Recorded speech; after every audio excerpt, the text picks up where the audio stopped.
এক রাজা তার উজিরকে অনেক ভালোবাসতেন। মন্ত্রী বলল, রাজা মশাই, আপনি উজিরকে এত ভালোবাসেন কেন? আমাকে তো উজিরের মতো এত ভালোবাসেন না। রাজা বললেন, মন্ত্রী, তুমি কি দেখতে চাও আমি কেন উজিরকে এত বেশি ভালোবাসি? মন্ত্রী বলল, যথাজ্ঞা মহারাজ, আপনি যদি দেখান আমি কেন দেখব না।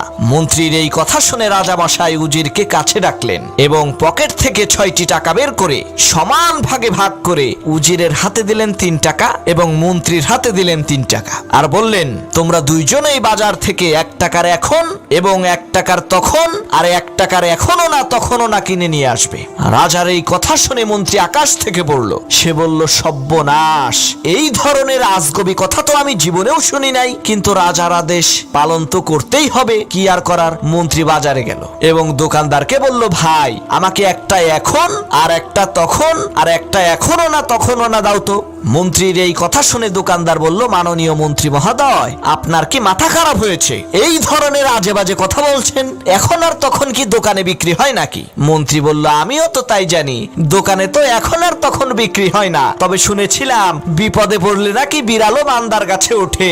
আমারও আজকে সেই দশা হয়েছে। যাই হোক, মন্ত্রী অনেক চেষ্টা করার পরও এখন আর তখন কিনতে পারলো না। সে ব্যর্থ হয়ে খালি হাতেই রাজদরবারে উপস্থিত হলো। কিছুক্ষণ পর উজির আসলো। রাজা মশাই প্রথমে মন্ত্রীকে জিজ্ঞেস করলো, মন্ত্রী, তুমি কি এখন আর তখন কিনে এনেছো? মন্ত্রী বলল, জাহাপনা, আমাকে ক্ষমা করবেন, আমি অনেক খুঁজেও এখন আর তখন পাইনি। রাজা মশাই এবার উজিরকে জিজ্ঞেস করলো, উজির, তুমি কি এখন আর তখন কিনেছো? উজির বলল, জি রাজা মশাই, আমি কিনেছি।